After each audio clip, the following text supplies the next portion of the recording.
Kita akan lihat dulu salah satu ustadz yang katanya sih ngakunya sih mualaf ya, jurus yang sama juga nih dengan Nandar, terus siapa lagi itu, Kainama dan lain-lain ya. Cewek wanita ini juga settingan ya.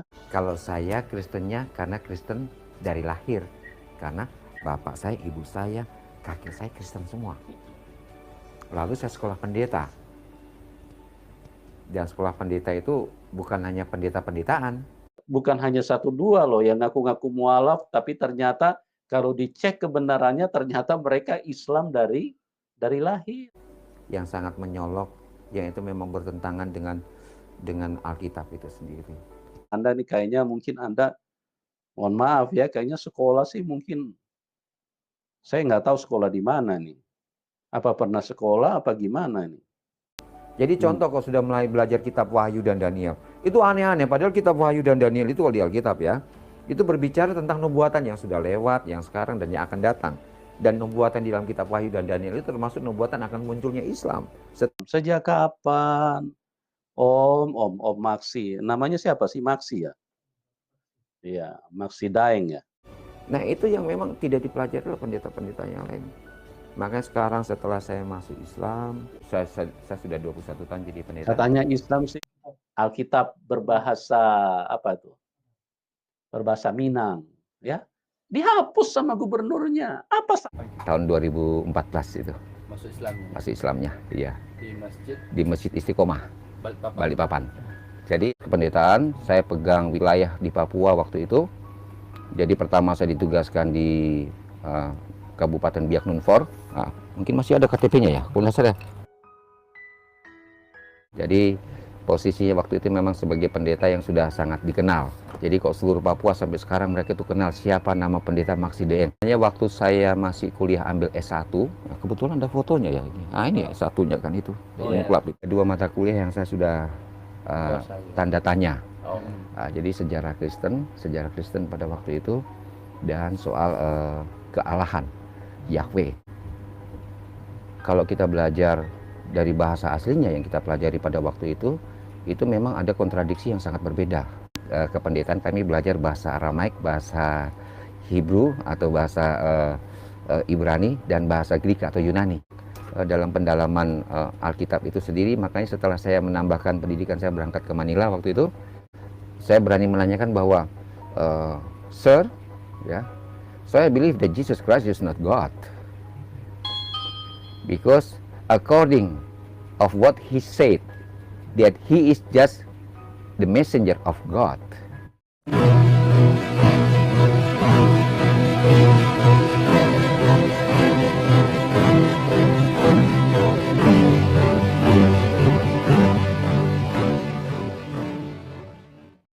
Assalamualaikum warahmatullahi wabarakatuh.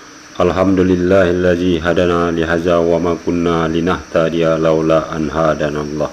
Asyhadu an la ilaha illallah wahdahu la syarikalah wa asyhadu anna Muhammadan abduhu wa rasuluh la nabiyya ba'da. Puji syukur kehadirat Allah Subhanahu wa taala karena kita diberikan waktu dan kesempatan berjumpa kembali melalui channel Salam Satu Akidah. Semoga kita semua dirahmati Allah dan diberi kekuatan serta keteguhan hati di dalam iman Islam untuk terus meningkatkan iman serta ketakwaan kita terhadap Allah Subhanahu wa taala. Baik saudara kesemuanya, pada kesempatan kali ini saya akan menampilkan sebuah kisah dari seorang mu'alaf ya, yang sangat inspiratif dan bisa memberikan pencerahan kepada kita semua. Beliau adalah Abu Bakar Maksi Daeng ya, dan beliau masuk Islam pada tahun 2014.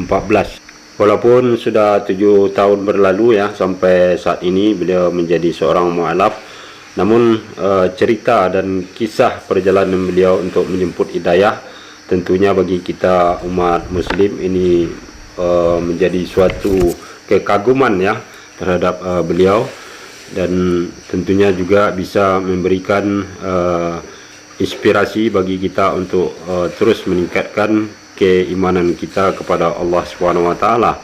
Nah, sebaliknya untuk kaum oten-oten ya ini malahan menjadi suatu yang menakutkan bagi mereka, dan ini terlihat langsung dengan reaksi yang ditunjukkan oleh si Ucup Bulu ya, dengan mengkritisi atau mengkomentari Bapak Maksi Daeng ini. Namun apa yang disampaikan oleh si Ucup itu semuanya kalau kita simak cacat logika ya, dan memutarbalikkan fakta, karena apa yang dituduhkannya kepada para mu'alaf tersebut itu sebenarnya apa yang mereka lakukan selama ini, dan itu bisa kita saksikan ya, dan itu adalah suatu fakta yang tidak bisa dipungkiri.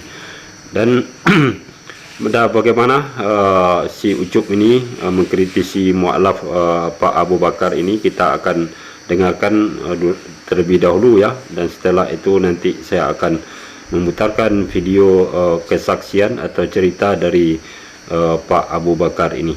Namun terlebih dahulu saya mengucapkan terima kasih ya setinggi-tingginya kepada saudaraku semua yang sudah mendukung channel ini dengan subscribe, juga yang baru bergabung jangan lupa subscribe. Begitu juga kita dukung channel Islam lainnya untuk terus menyuarakan kebenaran Islam guna membentengi umat dari upaya pemurtatan dan upaya penangkalan akidah umat muslim. Nah, tanpa panjang mukadimah lagi, kita simak videonya. Selamat menyaksikan.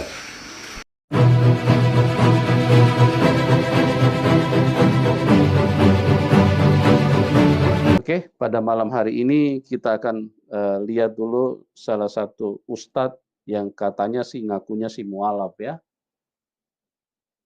Saya hanya curiga saja kalau ini juga memakai jurus yang sama juga nih dengan Nandar, terus siapa lagi itu, Kainama dan lain-lain ya. Kita lihat dulu ini apa yang dia ulas. Kayak pengen lebih tahu aja Islamnya gimana, kayak kan karena aku kan dari lahir emang Islam, jadi kan aku belum tahu banyak Islamku gimana, makanya aku masih kayak yang sering tanya-tanya, tapi nggak semua orang paham kan. Di situ kan aku kayak butuh orang yang benar-benar paham buat ngajarin aku gitu loh Pak, supaya aku tuh lebih yakin lagi, itu lebih mantap lagi, seperti itu. Iya. Kalau Dia masalah ngakunya kan dia Kristen ya dari lahir ya. agama Kristen, Ya. Soalnya jujur suaranya kecil ya. saja agama Kristen itu kita nggak menyalahkan mereka. Kalau saya Kristennya karena Kristen dari lahir, karena bapak saya, ibu saya, kakek saya Kristen semua. Lalu saya sekolah pendeta, dan sekolah pendeta itu bukan hanya pendeta-pendetaan, karena ada yang sekolah pendetanya 9 bulan, ada yang 6 bulan sudah bisa jadi pendeta. Jadi misalnya sekolah 9 bulan, dia hanya sekolah untuk berpidato, speech, untuk khotbah. Tapi secara pengetahuan mereka tuh nggak ada. Jadi yang diajarkan adalah bagaimana speech-nya, bagaimana mereka bisa berkhotbah, terus bagaimana mereka itu bisa meyakinkan. Nah, jadi itu kebanyakan dari aliran-aliran gereja dari Pentakosta, Pantekosta, gereja Baptis, terus dari karismatik. Jadi gampang mereka itu Bang Rizal kok jadi pendeta. Tapi kalau dari aliran denominasi gereja kami termasuk dari Protestan, Advent, nah itu sekolah pendetanya itu nggak mudah. Kalau kami dari Advent dulu, itu mau jadi dari sini saja kelihatan ini orang apa yang berbohong ya teman-teman.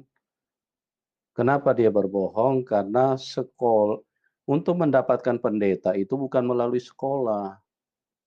Dari sini saja dia sudah tidak paham tentang apa struktural jawatan gerejawi ya, jabatan gereja.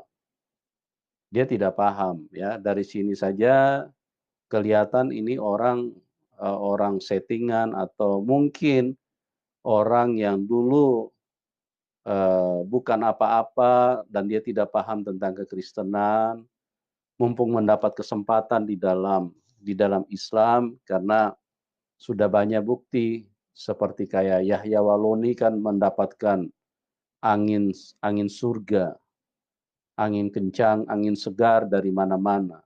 Ya, makanya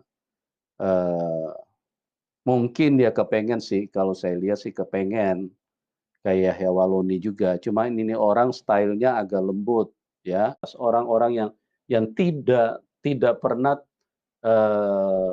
masuk dalam hitungan sebagai orang Kristen gitu loh. Cuman mungkin dia pernah 1-2 kali, tapi itu pun kita belum tahu ya. Artinya karena kalau dari cerita-ceritanya ini sudah kelihatan kalau dia ini berbohong. Mau sekolah pendeta itu 1-2 tahun pertama itu diuji, dites dulu. Ini bisa nggak jadi pendeta? Jadi dilihat nilainya juga, Bang. Ini bisa nggak jadi pendeta ini? Jadi alur yang ke arah kependetaan itu dinilai. Oh bisa. Ini dari mukanya aja udah kelihatan ini. Oh ini dites dulu ke pelajarannya bisa nggak jadi pendeta. Pendeta itu bukan sekolah, pendeta itu ditabiskan oleh sinode. Ya, sinode yang mentabiskan, yang melantik, mengangkat seseorang menjadi pendeta. Kalau nggak bisa. Jadi dia itu hanya sekolah, bisa lanjut sampai S1, tapi bukan dipersiapkan untuk jadi pendeta, tapi hanya jadi guru agama. Nah, itu. Nah, habis itu baru 3 tahun pertama itu baru pendalaman ilmu-ilmu teologianya. Sampai 4 tahun. Baru dia pegang apa? Jemaat. Diuji untuk pegang jemaat sebagai pendeta muda. Selama 1 tahun. Baru dia ditamatkan jadi sarjana teologi. Nah, di situ baru dia ditempatkan jadi pendeta selama 2 tahun. Menjadi asisten pendeta dulu. Baru dia diurapi. Baru dia jadi pendeta penuh. Baru dia apa? Karirnya itu menanjak. Nah, itu ya. Kalau dari bahasa dia diurapi juga pun ini orang berarti memang orang sangat tidak paham kekristenan. Inilah orang-orang yang bertakia, terus kemudian sok pintar, ya. Yang sayangnya dia berceramah kepada orang-orang yang tidak paham, apalagi katanya yang di depan itu ngaku-ngaku Kristen, ya. Saya nggak tahu apakah yang di depannya ini juga bertakia, ya sudah sama-sama bertakia, ya jadinya begini, ya. Makanya saya pikir dari judul yang mereka tampilkan juga, ini adalah judul yang seperti kayak mereka ini mungkin salah bangun, ya. Istilah orang Jepang salah bangun, ya, karena mungkin habis mimpi buruk. Karena di judul daripada mereka punya video, mereka mengatakan di situ wanita Kristen berbondong-bondong masuk Islam. Nggak terbalik itu, Bang. Apalagi ngaku-ngaku mualaf, ya. Dan bukan hanya 1-2 loh yang ngaku-ngaku mualaf, tapi ternyata kalau dicek kebenarannya ternyata mereka Islam dari lahir. Ya, seperti si Bangun Samudra, ngaku-ngaku sih mualaf. Terus Al-Asmi, Fauzan, ya. Begitu dicek Islam dari lahir. Nah, sebenarnya Om Ucup ini yang bertakia ya. Dari tadi dia bertakia, merasa tidak percaya dan tidak yakin dengan para mu'alaf cerdas ini ya. Dan juga sekaligus di sini membuktikan bahwa sebenarnya si Om Ucup ini memang dia sendiri sebenarnya yang tidak mempunyai ilmu pengetahuan ya. Bukan Pak Abu Bakar Maki Daeng, karena dia sendiri mengatakan bahwa untuk menjadi seorang pendeta itu tidak diperlukan yang namanya sekolah. Nah, pantas saja si Om Ucup ini tidak mempunyai ilmu ya, karena dia menjadi seorang pastor tidak melalui suatu pendidikan, berbeda dengan Bapak mu'alaf kita Pak Abu Bakar yang memang terbukti ya, dia menjalani pendidikan dan sekolah di bidang teologi untuk menjadi seorang pendeta ya. Nah, itu bisa kita lihat nanti pada saat beliau memberikan kesaksian dan beserta bukti-bukti bahwa beliau memang adalah seorang yang terpelajar ya, dan juga mampu berbahasa asing. Oke, kita lanjut lagi. Jadi kesimpulannya, semua agama denominasi gereja apa saja, itu mereka ajarannya hanya satu, yang sangat menyolok, yang itu memang bertentangan dengan Alkitab itu sendiri. Kalau ajaran-ajaran yang lain itu tinggal karena interpretasi dari setiap pendeta yang konyol. Ajaran Kristen bertentangan dengan Alkitab itu sendiri. Yang bertentangan dengan Alkitab itu sendiri itu Muslim, itu Muhammad, itu Al-Quran yang bertentangan dengan Alkitab. Terus mulutmu yang bertentangan dengan Alkitab. Ajaran Kristen tidak pernah bertentangan dengan Alkitab. Ya.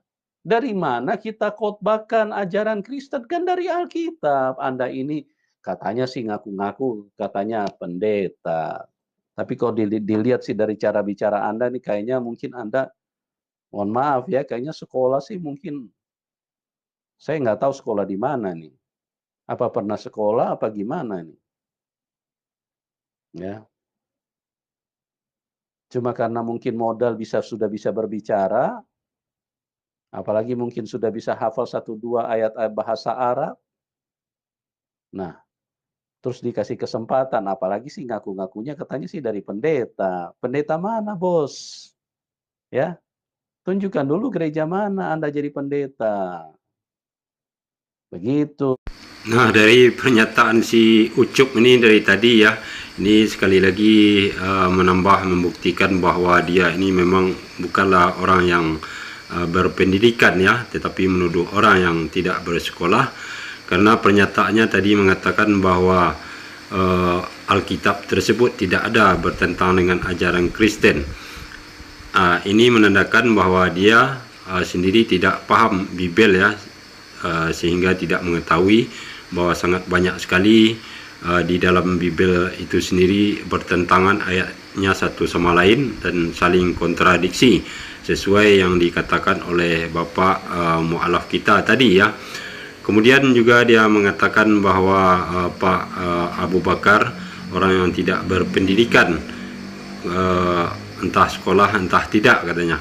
Nah, mudah-mudahan si Om Ucup Bulu ini nanti menonton video saya ini ya, biar di akhir video nanti akan ada kesaksian Bapak Abu Bakar ini akan menyertakan bukti bahwa beliau adalah orang yang terpelajar dan juga mempunyai skill ya. Dan kemudian juga dia mempertanyakan dari gereja mana Bapak Abu Bakar ini dahulunya. Nah, ini sekali lagi menunjukkan bahwa si Ucup ini adalah orang yang gaptek ya, yang kekurangan informasi, artinya antenanya sangat pendek dan rendah sekali ya, jadi tidak mampu menjangkau informasi yang lebih luas lagi. Kalau Ucup ini mau bukti ya, nanti kita akan putarkan videonya. Maka setelah melihat video tersebut, mudah-mudahan Anda masih sehat-sehat ya. Oke, kita lanjut lagi. Ya kan, yang tidak alkitabiah, dan itu menjadi kebiasaan. Dasarnya nggak ada. Iya, semaunya aja. Tambahan-tambahan. Ada yang begitu, Bang. Ada yang sebegitu, Bang.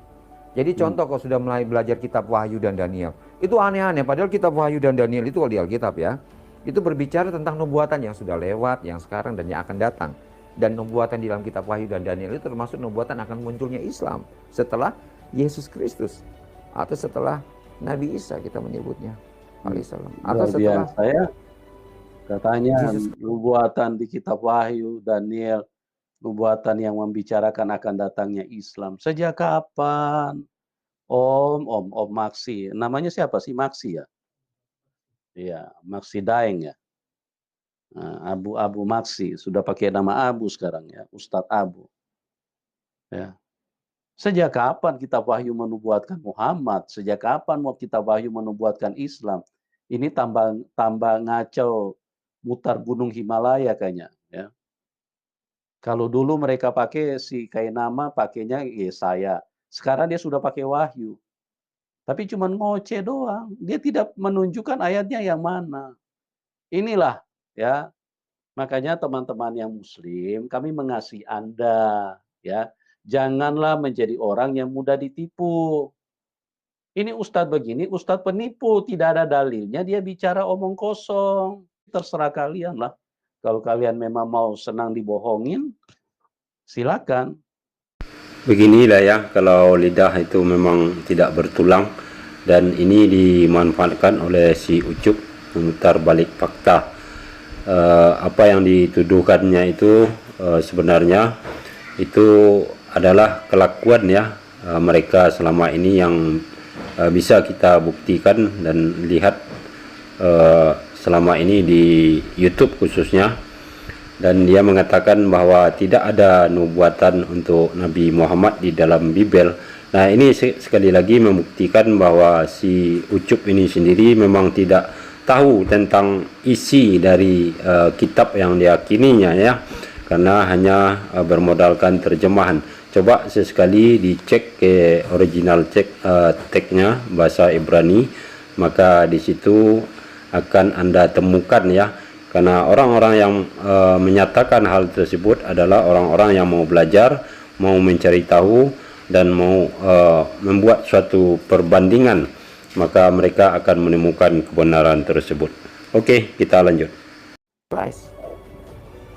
Nah, itu yang memang tidak dipelajari oleh pendeta-pendeta yang lain. Makanya sekarang setelah saya masuk Islam, itu begitu mudah untuk bisa menelaah ini apa kira-kira akan terjadi dengan dunia Islam sekarang ini, ya kan? Semakin lama Islam ini akan semakin terbuka, karena bicara soal kebenaran itu bicara soal hati nurani. Orang kalau hati nuraninya sudah tersentuh, apapun dia siap untuk apa?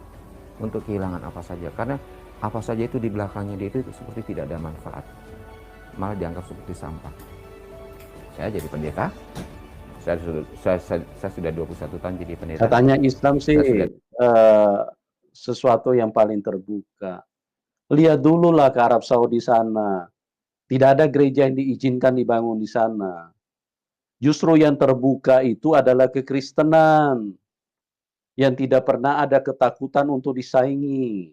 Ya, Amerika, Eropa, Australia, semua welcome.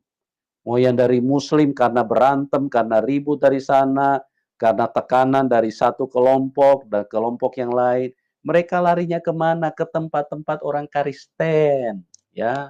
Kenapa? Karena orang Kristen itu terbuka. Karena Islam itu tidak pernah terbuka, mengeksklusifkan diri.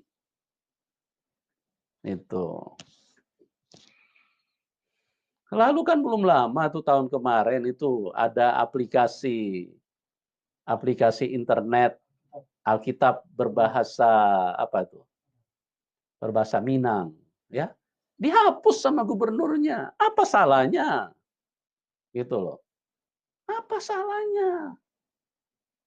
Kok itu teknologi? Kalau Anda memang punya istilahnya punya kapasitas, sudah sudah diajarkan tentang agama Anda, agama Islam, tidak usah takut. Mau muncul Alkitab berbahasa apa? Minang kah? Berbahasa Batak kah? Berbahasa Mandarin kah? Kenapa mesti takut? Itu. Siapa juga yang takut? Oh, cup.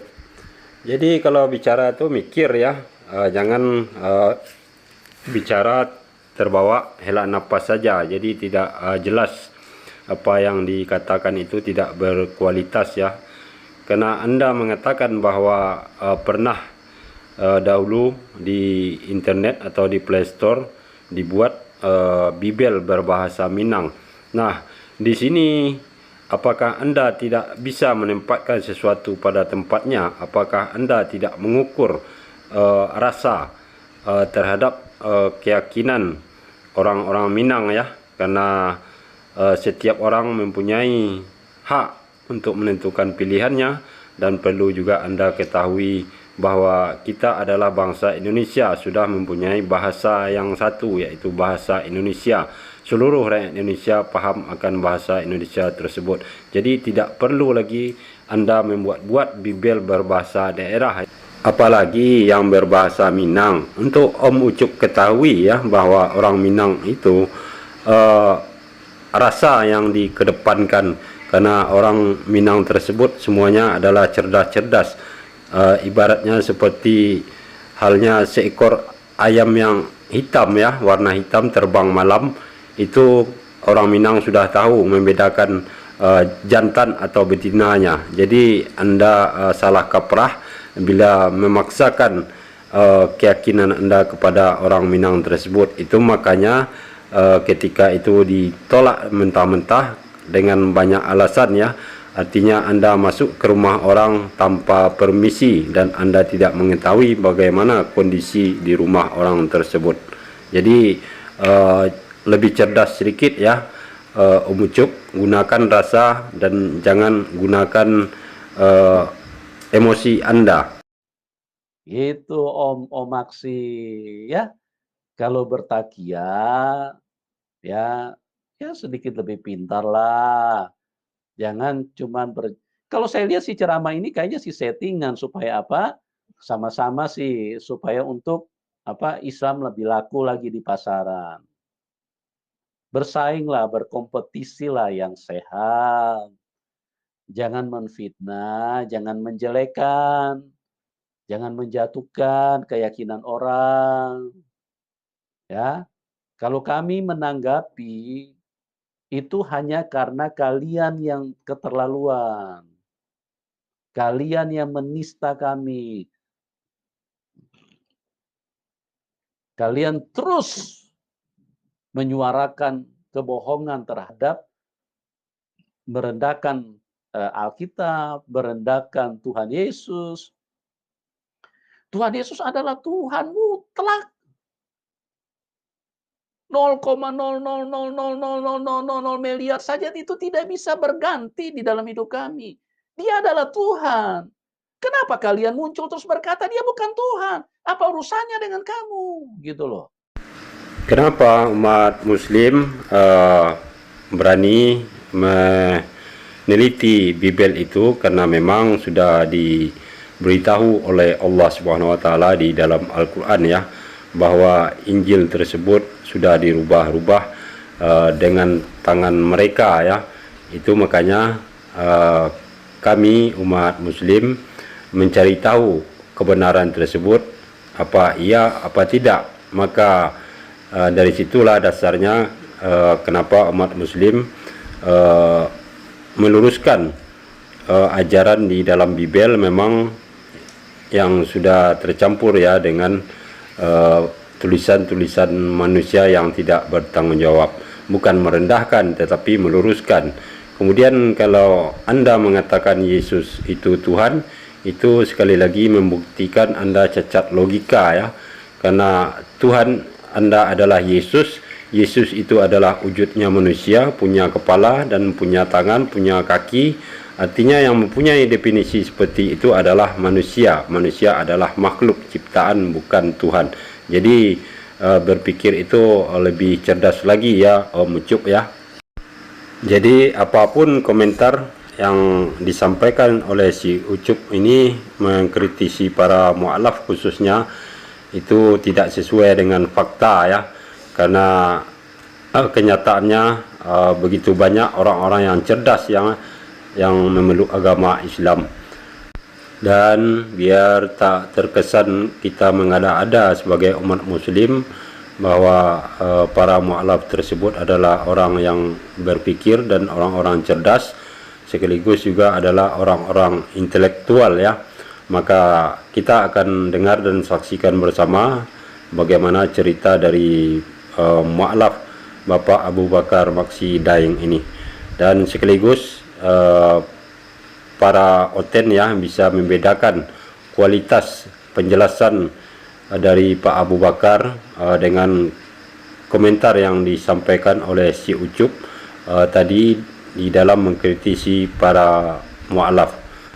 Langsung saja kita simak videonya. Waalaikumsalam Alhamdulillah warahmatullahi ini wabarakatuh. kita ada di rumahnya Bapak mantan pendeta Maksideng ya.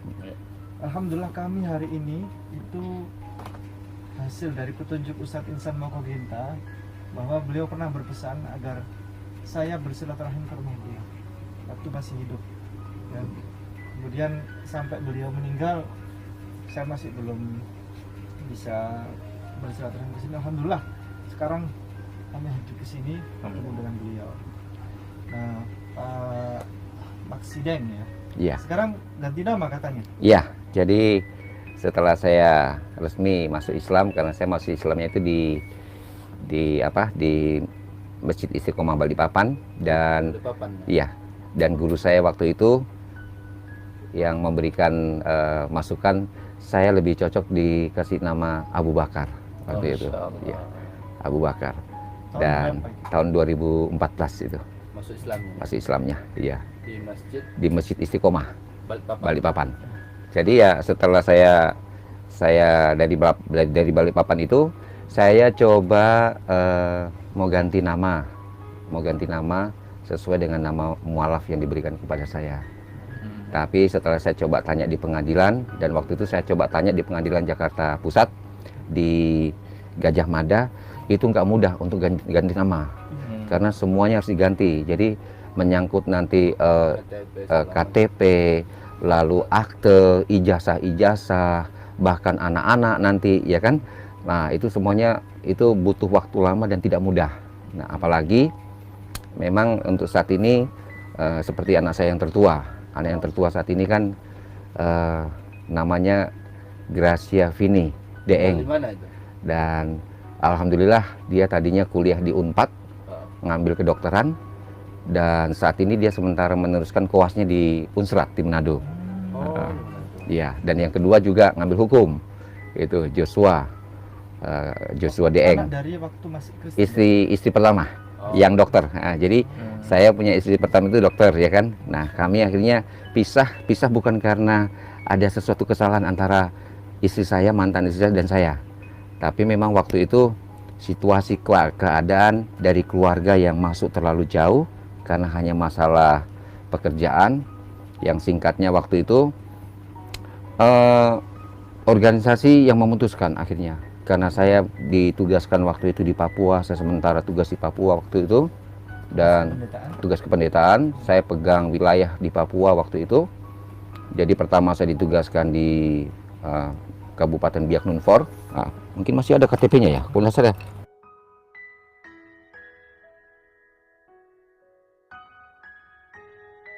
Dan lalu saya ditugaskan di Jayapura, dan kalau di Jayapura juga waktu itu saya ditugaskan bersama dengan misi misioneri penerbangan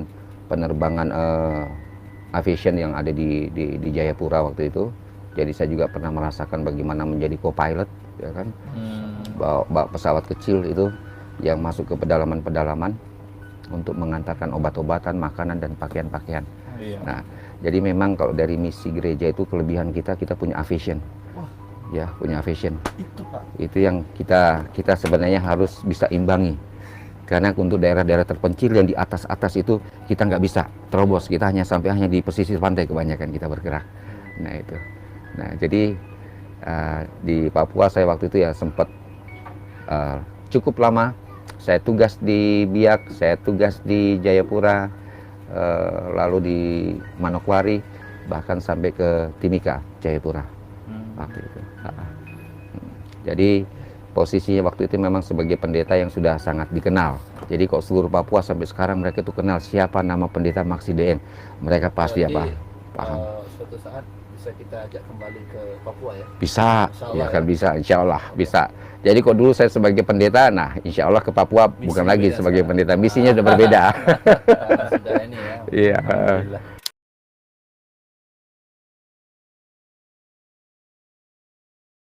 Jadi sebenarnya waktu saya masih kuliah ambil S1, nah kebetulan ada fotonya ya ini. Ah ini S1-nya kan itu, Oh, di ya. klub itu. Karena ini fotonya Iya. waktu saya di wisuda tahun 1994 ini, Ini jurusan apa Pak? jurusan kependetaan teologi. Teologi. di apa Universitas Kelabat waktu itu, Kelabat University. Dan ini mama papa ya kan. Nah ini Kelabat mana Kelabat itu? Kelabat itu di daerah Manado. Unpad, Universitas Kelabat itu. Nah, jadi sebenarnya waktu saya masih kuliah ngambil S1 pada waktu itu, memang ada 2 mata kuliah yang saya sudah tanda tanya. Jadi sejarah Kristen pada waktu itu, dan soal kealahan Yahweh, belajar tentang kealahan. Jadi kalau kita menyebutnya itu tauhid, menyebutnya tauhid. Nah, jadi pertanyaan saya waktu itu, saya sempat tanya kepada salah satu profesor saya. Jadi, siapa sebenarnya Yesus ini?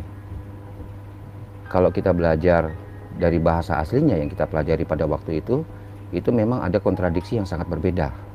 Karena kalau kita belajar bahasa asli kitab-kitab, itu kalau di kami kependetaan, kami belajar bahasa Aramaik, bahasa Hebrew atau bahasa Ibrani, dan bahasa Greek atau Yunani. Jadi bahasa itu kalau kami dulu mempelajarinya itu bahwa Allah, atau kita menyebutnya Allah kita sekarang ya kan, Yahweh, Yehova, itu berbeda dengan Yesus. Kalau Yesus itu diambil dari bahasa, kalau ditarik bahasanya Yesus itu di Indonesia kan ya kan, bahasa Indonesianya. Kalau bahasa Inggrisnya Jesus Christ.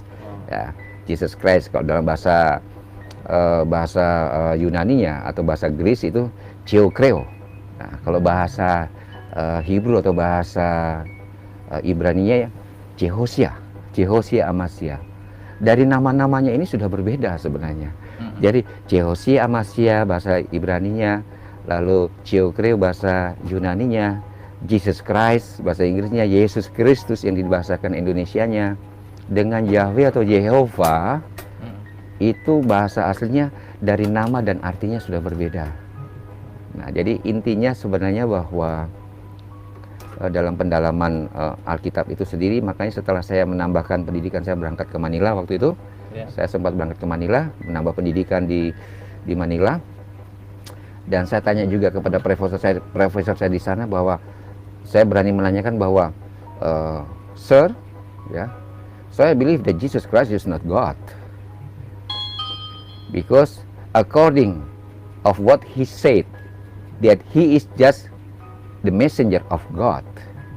Jadi saya sampai berani bertanya dan mengatakan begitu kepada profesor saya bahwa Yesus Kristus itu, dia itu bukan Allah. Sesuai dengan ucapannya sendiri, bahwa dia menyebut dirinya hanyalah sebagai yang diutus atau utusan Allah. The messenger of God. The messenger of God. Jadi kenapa kita umat Nasrani pada umumnya we make same Jesus Christ same with God, according the meaning of Jesus Christ and Yahweh or Jehovah is very different. Itu sangat berbeda.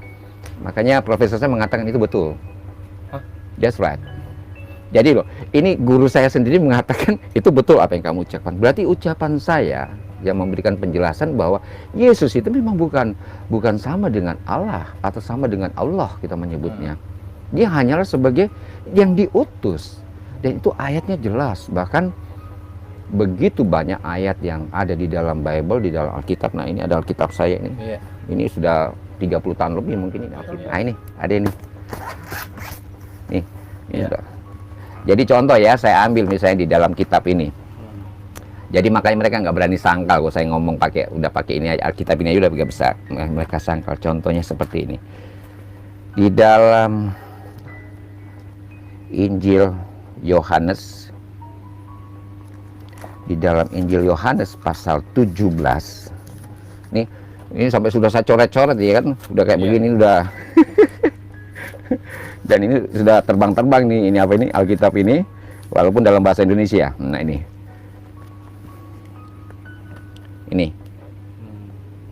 Injil Yohanes pasal 17 ayatnya yang ketiga.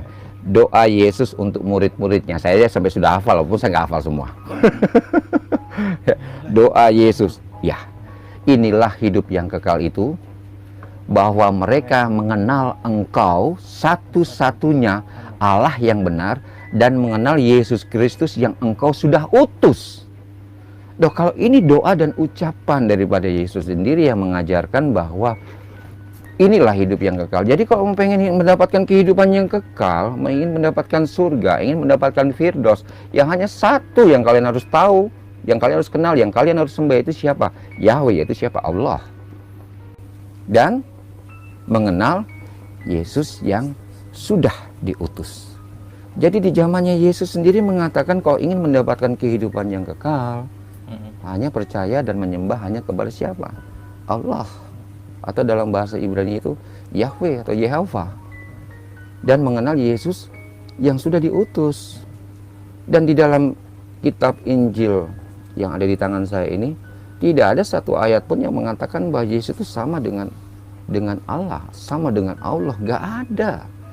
Tetapi yang ada hanyalah bahwa Yesus itu adalah the messenger of God. Yesus adalah the messenger of God. I do nothing without him. Saya tidak bisa berbuat apa-apa tanpa dia. Ya kan? Dan saya tidak tahu apa-apa tanpa disuruh oleh dia. Dia ini siapa? Allah. Dan memang kalau kita tarik kesimpulannya bahwa siapa sebenarnya Yesus Kristus ini. Nah, ini kalau memang orang Nasrani tahu, harus diajarkan semuanya. Misi Yesus itu untuk apa? Siapa Yesus, misinya untuk apa? Itu mesti apa? Harus diketahui oleh umat-umat Nasrani sebenarnya. Nah, ini apalagi mau perayaan Natal gitu kan. Jadi kalau di dalam Alkitab, di dalam kitab Injil begitu banyak ayat-ayat yang menjelaskan bahwa siapa sebenarnya Yesus. Contoh misalnya di dalam Yohanes pasal 17 ayat 3. Ini adalah doa Yesus sendiri, doa untuk murid-muridnya, 12 murid itu ya kan. Doa yang menyebutkan bahwa inilah hidup yang kekal itu, bahwa mereka mengenal Engkaulah satu-satunya Allah yang benar dan mengenal Yesus Kristus yang Engkau sudah utus. Nah, jadi kalau ingin dapat hidup yang kekal, mengenal, menyembah hanya satu Allah, satu ilah, dan Yesus yang Engkau sudah utus. Itu di zamannya Yesus sendiri. Dan harus kita tahu Yesus sebenarnya kenapa dia ada di dunia, kenapa dia dilahirkan, apa misinya. Yang itu harus mereka tahu. Umat Nasrani kebanyakan juga mereka tidak paham dengan jelas. Satu misalnya, Yesus datang ke dunia itu sudah dinubuatkan sebelum 700 tahun. Yesus lahir sudah dinubuatkan khusus untuk Bani Israel atau bangsa Israel, bahwa akan lahir seorang Mesias yang akan memberikan petunjuk kepada bangsa Israel. Nah, sejarah mencatat bahwa Bani Israel atau bangsa Israel ini memang sudah sangat jelas bangsa ini dikenal sebagai bangsa yang satu, suka memberontak, gampang melupakan ilah mereka sendiri. Ya, jadi karena mereka sendiri gampang memberontak, gampang melupakan apa? Ilah yang mereka sembah. Dalam hal ini adalah Yahweh atau Yehovah atau Allah juga yang mereka punya sesembahan. Sehingga mereka ini karena sering memberontak, jadi mereka dibiarkan. Jadi Allah itu sebenarnya maha kasih dan maha penyayang. Ini salah satu umat daripada keturunan Nabi Ibrahim sendiri lewat Ishak, ya kan?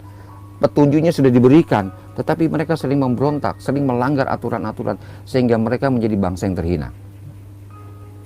Dan puncaknya terakhir sebelum dijajah, sebelum Yesus sendiri lahir di tengah-tengah bangsa Israel itu sendiri, walaupun mereka akhirnya juga menolak. Mereka tadinya dijajah oleh bangsa Babilonia, lalu dijajah oleh bangsa Persia, lalu dijajah oleh bangsa Yunani, lalu dijajah oleh bangsa Roma. Makanya pada waktu Yesus lahir itu, orang Israel atau orang Yahudi sendiri sementara berada di bawah penjajahan bangsa Roma pada waktu itu.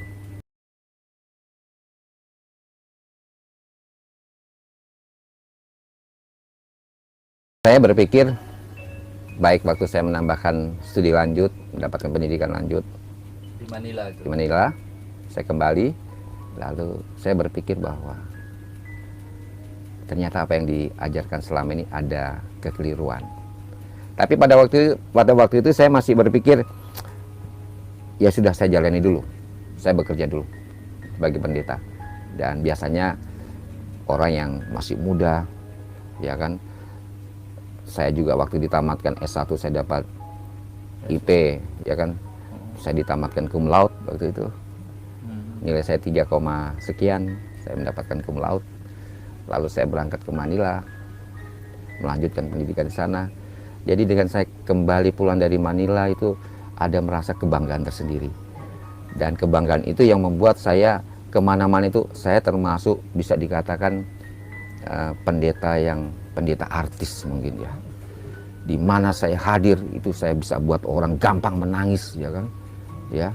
Sampai saya pernah khotbah di Jayapura itu yang dikenal itu orang keras di situ. Kerasnya itu artinya karena mereka pejabat-pejabat, orang yang biasa pegang uang banyak, ya kan. Ibu-ibunya kalau masuk di gereja juga di Jayapura itu saling memamerkan perhiasan, ya kan, emas apa segala pakaian, modis semuanya. Tetapi waktu saya khotbah di tengah-tengah mereka itu, saya bisa bikin mereka menangis dan mereka tanggalkan semua itu apa perhiasannya. Saya bikin itu tidak ada artinya itu perhiasan itu yang ada di tangan kalian. Jadi saya menjadi salah satu pendeta itu yang memang bisa dikatakan laris, kemana-mana dipanggil, ya. Dan memang saya sendiri merasa bahwa ada karisma memang. Jadi pendeta itu kalau punya karisma itu lebih gampang dan dicintai oleh umatnya, gitu, karena punya karisma.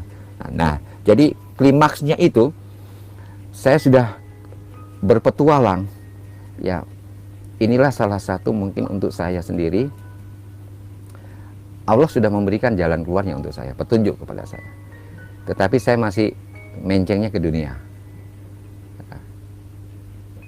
Dan saya berpikir cukup saya sudah tahu ilmu itu, tetapi untuk mengambil satu keputusan tunggu dulu. Karena saya berpikir nanti aja dulu, saya bekerja dulu, saya bekerja dulu. Dan semakin terlena di dalam pekerjaan itu, dan ini salah satu mungkin yang saya, bukan mungkin ya, ini salah satu bagi saya itu yang memang pasti Allah itu sayang kepada saya. Dan sayang itu saya diberikan mimpi. Dan mimpi itu saya masuk di lubang yang sangat dalam, lubang besar yang sangat dalam, yang sangat gelap. Gitu. Tahun 2014 itu? 2014. Itu saya masih di lubang yang sangat dalam, terus begitu gelap dan mendengar suara-suara yang sangat mengerikan dan bahkan suara-suara yang menakutkan. Dan saya di tengah-tengah, saya kemana, saya coba cari jalan keluar. Setelah saya cari jalan keluar, saya lihat ada satu titik kecil yang warna kecil itu seperti cahaya kecil. Saya ikuti cahaya itu, oh sana kelihatan ada cahaya, saya ikuti. Tapi hilang cahayanya, hilang. Tapi muncul. Saya kejar, dan saya kejar semakin besar. Saya kejar lebih cepat. Saya kejar, oh itu berarti jalan keluarnya. Dan semakin saya mengejar cahaya itu, suara yang di luar itu semakin dahsyat, seperti menakutkan. Dan suara itu semakin besar cahaya itu, lubang itu. Dan saya kejar terus. Waktu saya masuk di cahaya itu, saya keluar di cahaya itu, saya lihat begitu terang dan indah dan sejuknya pemandangan yang di luar itu. Dan saya hanya mendengar waktu itu nama saya disebutkan, Maksi, La ilaha illallah. Itu 3 kali saya merinding. 3 kali nama saya disebutkan, Maksi, La ilaha illallah. Itu 3 kali. Dan pada waktu saya mendengarkan suara itu, saya terbangun. Saya seperti habis mandi, badan saya begitu basah semuanya. Nah, jadi waktu itu saya berkesimpulan tidak ada lagi alasan apapun yang membuat saya untuk tidak segera hijrah. Jadi saya langsung komunikasi dengan satu sahabat saya, dan ini suatu keindahan untuk saya. Saya punya satu sahabat waktu SMA dulu, di SMA Tondano dulu. Dia satu-satunya sahabat saya Muslim. Jadi nggak ada teman. Dia pindahan dulu, masuk di kelas A2, A1 kami ya kan, fisika, jurusan fisika. Jadi dia masuk sama dengan saya, nggak ada yang nemeni, saya temani dia, duduk bareng. Jadi tempat duduk bareng-bareng sama dia. Tondano tuh itu mana tuh? Manado. Kabupaten, ibu kota kabupaten. Jadi beliau ini teman baik saya akhirnya. Kami sering sama-sama, padahal dia Muslim, saya Nasrani. Bahkan pernah saya ajak masuk gereja. Jadi sejarahnya indah banget sama beliau. Saya katakan, kalau kamu masuk gereja, kamu bukan karena mau jadi Kristen. Udah di gereja kamu bisa lihat cewek-ceweknya cantik-cantik. Jadi bahasa itu sampai kita ingat, ketawa kita kalau ingat itu. Karena hanya untuk melihat cewek-ceweknya katanya, cakep-cakep gitu kan. Nah, Jadi kesimpulannya, sahabat saya ini juga alhamdulillah dia kehidupannya luar biasa. Dia menjadi salah satu pejabat Di Sulawesi. di Jakarta. Oh, Tadinya Jakarta dia menjadi kepala imigrasi di bandara, lalu dipindahkan ke Tanjung Priuk, dan sekarang dia dipindahkan di Kepulauan Riau sebagai kepala imigrasi. Nah, saya telepon dia, saya datang di kantornya, saya mau masuk Islam. Dia yang mengurusin saya waktu saya mau berangkat ke Manila, dia yang buat saya punya paspor waktu itu. Selamat jalan pendeta, hati-hati, luar biasa Anda masih muda, udah mau sekolah, mau tambah sekolah lagi. Jadi yang buat paspor saya untuk ambil saya punya sekolah lanjut di Manila itu beliau. Nah, jadi dia tahu persis. Dia juga yang menolong saya untuk mencarikan tempat. Carikan tempat yang netral. Saya pengen masuk Islam. Jangan di Jakarta, ribut nanti Jakarta. Jadi beliau berikan petunjuk di Balikpapan. Nah, di Masjid Istiqomah. Ya, disitulah saya belajar dan saya mengucapkan kalimat syahadat, dan juga lewat Departemen Agama. Jadi saya dapat sertifikatnya juga dari Departemen Agama di Balikpapan. Saya resmi masuk Islam.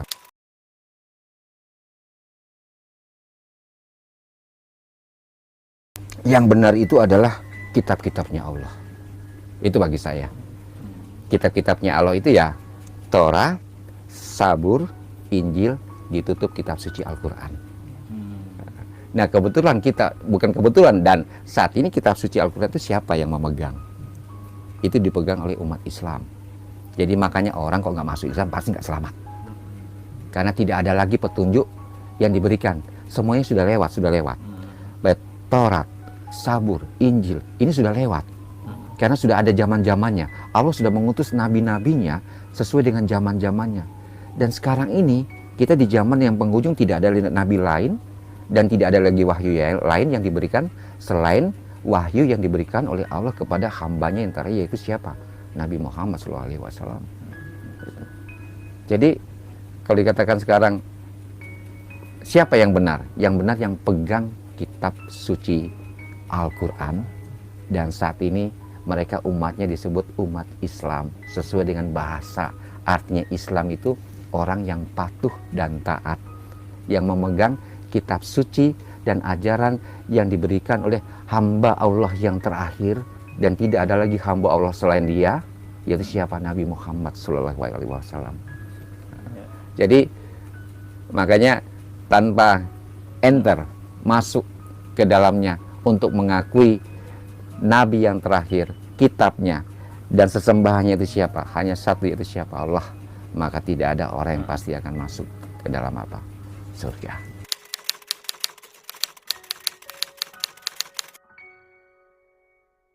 Jadi posisi memang pada waktu itu memang saya sudah menjadi pendeta senior. Saya terbang sana, terbang sini, mendampingi pendeta-pendeta dari luar. Jadi kalau mereka berkhotbah, saya menjadi penerjemahnya. Jadi pendeta itu apalagi kok sudah punya nama, punya jabatan, itu kehidupannya sudah dalam safety yang sangat luar biasa.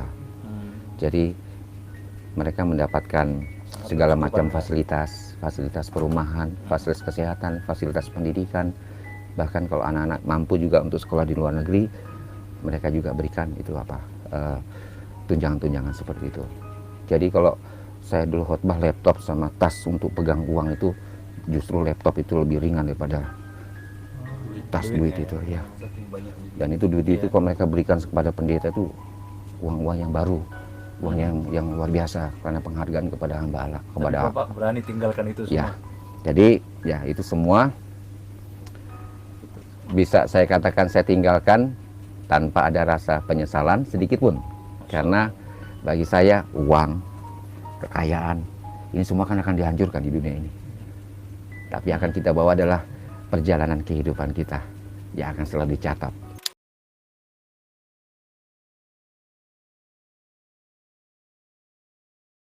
Jadi saya tinggal di sini, ya alhamdulillah kami bersama istri saya sekarang ini, ya alhamdulillah orangnya sederhana ya. Memang misi kami selama ini adalah berusaha untuk memberi. Jadi untuk memberi itu tidak harus menunggu kita punya uang yang banyak atau kaya. Gitu. Jadi di sini mungkin mereka sudah pada kenal siapa Pak Abu Bakar di sini. Kami orang yang suka untuk saling berbagi, saling berbagi. Jadi kenapa kami bisa bangun musola? Karena mereka, mengapa mereka percaya kok saya dipercayakan waktu itu untuk menjadi ketua pembangunan pada waktu itu. Mungkin mereka sudah lihat perjalanan saya selama ini, bahkan saya sekarang ini jadi staf RW juga di sini untuk anak-anak yatim di sini. Jadi contohnya misalnya untuk kebijakan anak yatim saya rubah di sini. Misalkan anak yatimnya dulu hanya mendapatkan santunan umur 15 ke bawah, setelah itu enggak. Lalu saya perjuangkan di staf RW. Bukankah anak-anak yatim itu kalau di zamannya Rasulullah memang itu adalah kondisional. Anak yatim umur 16 tahun ke bawah di zamannya Rasulullah itu mereka sudah bisa mencari nafkah. Bisa mereka itu sebagai penggembala atau bisa berdagang. Tapi kalau anak-anak yatim sekarang umur 16 tahun mereka masih sekolah, masih kelas 3 SMP atau kelas 1 SMA atau bahkan mungkin kelas 2. Bukankah mereka itu perlu dibantu dan ditolong karena itu puncaknya mereka. Minimal mereka itu bisa mendapat ijazah SMA. Jadi mereka nanti bisa bekerja sambil apa? Tambah sekolah atau mereka sudah punya ijazah untuk mendapatkan pekerjaan. Dan itu akhirnya dirubah sekarang dan alhamdulillah dan banyak yang tertolong ya Mi ya. Anak-anak yatim sekarang ini mereka banyak yang masih kelas-kelas 1 SMA mereka tetap dapat santunan. Nah, masalah tadi soal musola, jadi kami akhirnya alhamdulillah kami bisa bangun musola, musola yang tadinya memang sudah hancur dan memang ada hal internal yang membuat musola itu kenapa belum selesai dibangun, dan makanya ketua tukangnya pada waktu yang sekaligus dia itu yang membuat konsep musola itu dibangun. Kenapa diberi nama Musola Nurul Huda? Itu ada 5 tiangnya dan selama hampir 17 tahun itu tidak bisa dibangun karena persatuannya nggak ada. Nanti saya ditunjuk menjadi ketua musola, alhamdulillah. Musolanya Yang waktu itu hanya diputuskan untuk ganti atapnya yang sudah bolong-bolong. Saya berikan tantangan kepada mereka, kalau kita bangun permanen ini bagaimana? Kira-kira berapa anggarannya? Wah itu besar Pak Abu. Oke, insya Allah nanti akan dikirim hamba-hamba Allah yang akan membantu musola ini. Jadi saya share itu di saya share di Facebook juga ya kan, saya sementara bangun musola dan tanpa saya sadari orang berdatangan ke sini. Dan Pak Abu mana Pak Abu? Mana ya kan? Oh saya. Jadi mereka datang menyumbangkan uang. Jadi videonya pun kami simpan. Siapa-siapa yang menyumbangkan itu yang datang. Jadi uangnya harus diserahkan. Dan alhamdulillah musola itu sudah selesai lantai 2-nya dan sudah bisa dipakai, sudah indah dan rencananya nanti akan kalau nanti itu akan dibangunnya lantai 3 untuk taman di lantai 3-nya. Jadi walaupun kami tinggal tempat begini, tapi kami harus berpikir besar, karena tidak ada yang tidak bisa.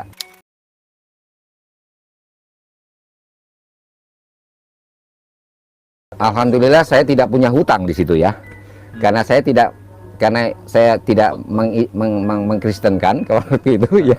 Jadi misi saya pada waktu itu saya membantu masyarakat yang ekonomi lemah pada waktu itu. Jadi mereka sudah Kristen. Hanya satu misi untuk pengkristenan waktu itu saya sempat sedikit kacaukan karena saya sempat nggak apa-apa saya buka ini dan memang perlu saya sudah ceritakan dari misi gereja juga pernah dibuat satu satu planning bagaimana untuk mengkristenkan. Jadi pendeta-pendeta yang diterjunkan KTP-nya diganti KTP Islam semua. Nah, jadi mengajar kursus bahasa Inggris, mengajar motoris untuk driver, ya kan, permesinan, ya, itu di daerah Labuan Banten. Oh, Labuan Banten. Labuan Banten. Jadi KTP-nya Islam. KTP saya Islam. Misinya untuk Ya itu untuk pengkristenan. Tapi waktu itu ya karena memang sudah ada internal tauhidnya, ya kan, itu saya seperti kacaukan sedikit. Itu hati-hati itu sama pergerakan ini, ya. Hati-hati. Ada misi terselubung, ya kan. Oh, begitu. Ya, bahkan saya curi bahan-bahan itu, bantuan-bantuan dari luar. Saya bagikan kepada masyarakat ekonomi lemah kita di sana. Jadi kesian di sana juga Pak, di Labuan Banten di dekat pesisir pantai itu, bahkan naik ke atas itu banyak saudara-saudara kita yang memang ekonomi lemah.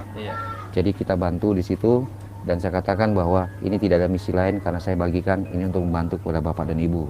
Iya. Walaupun sebenarnya itu adalah termasuk program Follow Me. Give, give, and give, and after that, so they will say, and you can say to them, follow me. Iya. Gitu. Jadi kita beri sampai mereka akhirnya mau ikut kita. Ini saya ketua Master Guide ya di Papua. Ini fotonya. Ini ketua Master Guide di Papua.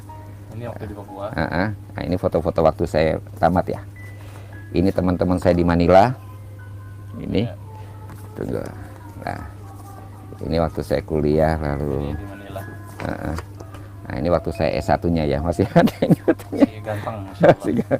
Ini saya di Tembagapura, ini saya di Manila waktu penerbangan aviation. Ini ada fotonya nih. Nah, itu Oh, iya. saya yang pakai rompi. Oh, pendeta harus bisa nyetir pesawat Bisa, ya. bisa. Harus bisa semua. Kita tiru nih. Heeh. Para dai harus bisa nyetir pesawat. Bisa apa? Bisa memberikan pengobatan. Ini semua. Nah, ini Insya Allah. semua ya. Ini foto-foto wisuda sih dia. Tuh ada waktu saya tugas-tugas. Ah, ini juga waktu saya di Sorong itu. Waktu di Sorong. Itu di Sorong. Iya. Mm. Oke. Pas Ini. ada berkhotbahnya, ada. Berkhotbahnya tunggu saya lihat. Iya, iya, Ini ya, oke. bisa nyetir pesawat nih. Pendeta harus Yang pakai rompi saya, iya. yang pakai. Yang pakai rompi kelihatan tuh. Oh iya. Rompi. Yang paling ganteng di situ pokoknya. Sekarang untuk Ini apa ini? Itu di Manila. Nah, Ini Manila. nah, di Manila bersama teman-teman di Manila waktu sekolah lanjut di Manila. S2 ya? Ada buktinya nih. Iya, ada buktinya Ada semua. buktinya nih. S3. Bukan abal-abal ya. Iya.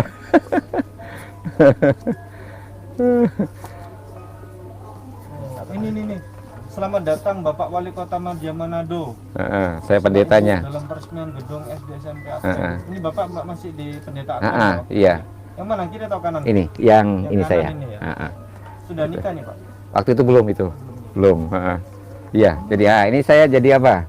Jadi apa? Chief of Pathfinder seluruh Papua. Ini seragam ini. Nah, ini. Jadi apa? Chief of Pathfinder. Jadi kepala Pathfinder nih. Ini di Papua ini. Iya. Nah, ini. Ya. Jadi di organisasi gereja kita itu ada yang namanya Pathfinder. Jadi melatih anak-anak muda itu mempunyai satu disiplin dan bermacam-macam tanda kepahaman. Kalau pramuka, tapi ini lebih itu lagi dari pramuka. Oh ya, nih. Ini teman-teman saya di Manila. Ya. Sampai ada tulisannya ini semua, masih ada ini. Dari kiri ke kanan orang Korea, orang Sudan, ya kan, orang India, orang Amerika. Nah, ini semua. Ini waktu kami lanjut di Manila ini. Nah, di samping itu saya menjadi misioneri juga pertama di Filipina nih. The first missionary, hanya sendiri, hanya seorang diri, saya orangnya nih. Ini. Makanya yang pegang itu cuma satu, hanya saya. Jadi pemuda-pemudi seluruh dunia, mereka itu ada satu program dari gereja bahwa mereka memberikan 1 tahun untuk apa? Untuk misioneri, untuk God, untuk 1 year for God. Jadi 1 tahun untuk Tuhan katanya. Dan waktu itu saya yang pertama, yang dari Indonesia.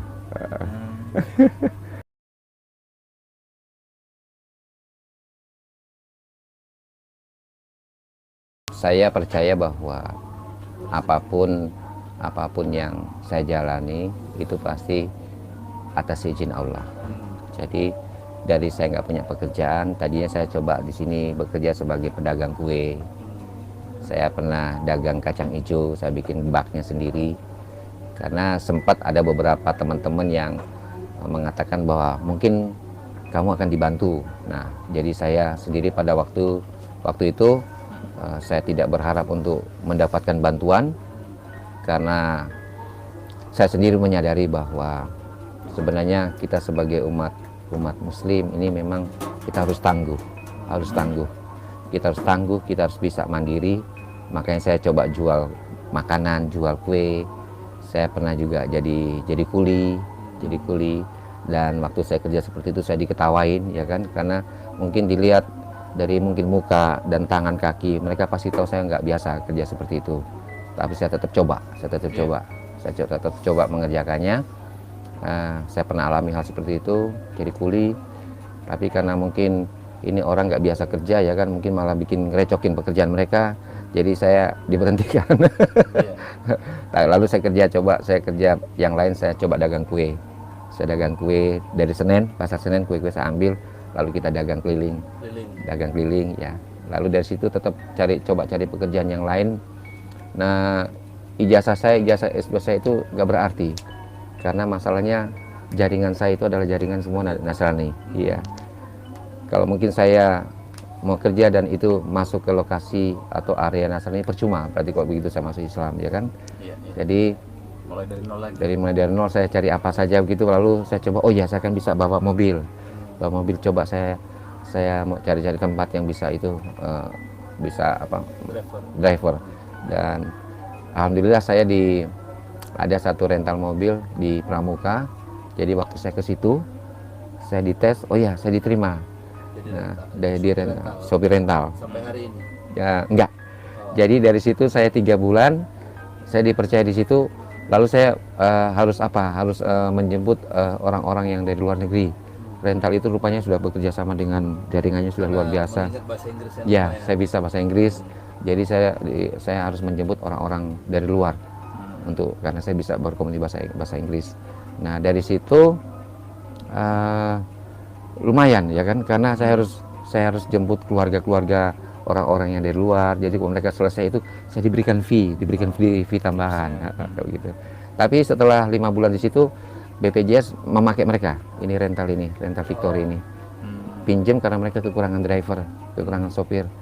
Nah, jadi ada 14 itu yang dipakai oleh BPJS. Terus akhirnya setelah 2 bulan BPJS butuh tambahan sopir. Nah, jadi dari rental ini mereka ajukan ini yang terbaik ini. Jadi saya yang dimasukkan. Ya, alhamdulillah sampai sekarang. Tapi bukan pegawai BPJS ya? Bukan. Hanya diperbantukan oleh rental ini. Iya, tapi sudah menjadi sopir tetap di BPJS. Oh, sekarang. Iya, walaupun itu bukan di bawah langsung pegawai BPJS, karena itu termasuk kita di bawah outsourcing. Jadi mohon maaf Bapak ngekos bersama anak istri di sini. Iya. Per bulan berapa Pak? 700.000. Karena income saya hanya 4 juta. Iya. Dan saya harus bayar motor ya kan, saya ngambil cicilan motor. Iya. Jadi ya alhamdulillah saya bantu untuk cicilan motor, untuk ngontrak. Saya bisa bantu mertua, bantu juga ibu walaupun dia marah-marah. Jadi hati nurani saya untuk tetap mengasihi ibu itu tetap ada. Iya, itu tadi. Ibu di mana? Iya. Di Manado? Di Manado, ya. Oh. Jadi tiap bulan yang Anak pertama yang istri pertama masih Kristen. masih Kristen mereka. Iya. Sudah pernah berjumpa? Sudah pernah ketemu sama mereka, ya kan? Jadi Ya. Bapak berusaha meyakinkan untuk masuk Islam tapi masih belum bisa. Jadi saya bukan akal-akalan ini, tetapi anak ini sementara menempuh pendidikan. Jadi biarlah mereka selesai pendidikannya dulu. Nanti setelah mereka selesai, insya Allah mereka pasti akan bertanya lebih lanjut kepada bapaknya. Kok papa yang sudah sampai pendeta, tapi kenapa sampai ditinggalkan? Mudah-mudahan kedepannya itu akan mereka tanyakan kepada saya. Amin. Dan ya jamaat Bapak yang di Papua juga kaget mungkin karena Semua. Bapak jadi pendeta yang selebriti ya Iya. bagi mereka tuh. Iya. Jadi sampai sekarang mereka kalau bergurau, ada yang bergurau, saya panggil apa ini? Jadi apakah masih bisa panggil pendeta atau ustadz gitu kan? Kayak seperti itu ya kan? Jadi saya tetap jalin silaturahmi yang baik kepada mereka. Saya tidak menunjukkan bahwa oh kalian salah, enggak. Makanya contoh kayak adik-adik saya sendiri alhamdulillah sudah 2 orang yang masuk Islam, mereka sekeluarga. Jadi mereka sendiri yang bertanya kepada saya, kok abang bisa sampai gini loh dek, kenapa abang masuk? Saya berikan penjelasan secara bijak kepada mereka tanpa menyalahkan sedikit pun tentang ajaran yang mereka pegang sekarang. Dan alhamdulillah mereka sudah masuk Islam juga. Iya. Dulu pernah, bentar lagi ya. Dulu pernah debat katanya sama Ustadz Insan Betul. Mokoginta. Ada fotonya. Ada foto Itu. Jadi Ada Bapak di fotonya. pihak Kristen. Saya di pihak Muslim. Oh, Muslim sama ya. sama Ustadz Insan Mokoginta, Iya. satunya siapa? 3 orang. Sama Munsir Situmorang. Iya. Oh, Lawannya? Lawannya pendeta Joshua. Lalu ada satu saya nggak ingat itu karena katanya dia mantan Islam, mantan ustadz, terus dia Siapa? masuk. Ibrahim. Bukan. Jadi mereka 3, kami 3. Jadi Pak Ustadz almarhum Pak Ihsan Mokoginta waktu itu sempat memanggil saya waktu itu karena memang yang mereka hadapi itu adalah pendeta Joshua yang memang terlalu bergelut. Jadi makanya waktu dipanggil saya sama Pak Ihsan Mokoginta, waktunya sangat terbatas waktu itu, dan saya sempat mengatakan kepada pendeta Joshua, dan memang kelihatan sekali mereka bagaimana menjelekkan Islam itu ya kan. Jadi sampai saya katakan kepada beliau, Bapak jangan menyebut kami orang murtad ya, yang gagal paham, karena gelar yang ada sama kamu, sama saya, gelar saya lebih tinggi daripada kamu ya. Kalau Anda hanya sebagai penjual obat, kalau saya ini adalah dokter spesialis. Nggak mungkin penjual obat di pasar akan lebih pintar daripada orang yang sekolah ambil dokter spesialis. Itu ilustrasi yang saya berikan kepada beliau waktu itu ya. Jadi kalau memang Bapak mau, ayo kita cari tempat dan waktu lagi, kita debat hanya 4 mata tapi disaksikan oleh semua orang. Kalau kita 3 lawan 3 ini sepertinya waktunya sangat mepet, karena waktu itu waktunya mepet, hanya 2 jam waktu yang diberikan. Ayo Bapak 1, saya 1 ya kan, dimana tempatnya Bapak yang apa ya siapkan, saya siap ya kan. Karena mudah-mudahan Bapak ini sebagai seorang pendeta yang berapi-api akhirnya bisa terketuk hatinya seperti saya ya. Sudahlah Pak, nggak usah kita terlalu menunjukkan bahwa kita ini bisa ya kan, tetapi coba nurani kita yang bicara ya, nurani kita yang berbicara ya. Hidup dewah yang ada sama Anda itu saya sudah lewati, bahkan mungkin saya lebih daripada Anda waktu itu. Betul, secara finansial. Iya. Masya Allah, luar biasa sekali ya keterangan atau cerita yang disampaikan oleh Bapak Abu Bakar Maksi Daeng ini dalam perjalanan beliau untuk menemukan dan mendapatkan hidayah dari Allah SWT, dan pada akhirnya menjadi seorang muslim ya. Dan tentunya apa yang beliau sampaikan tadi itu semuanya adalah real ya, dan berdasarkan fakta dan data beserta dalil-dalil, alasan-alasan yang sangat jelas yang bisa diterima oleh akal pikiran kita ya, yang sifatnya apa yang beliau sampaikan itu sangat logis dan rasional.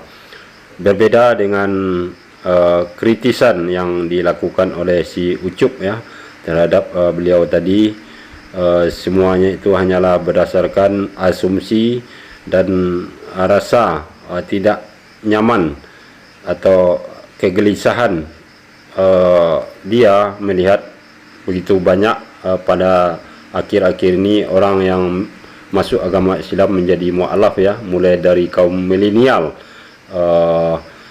dan sampai ke yang tua-tua.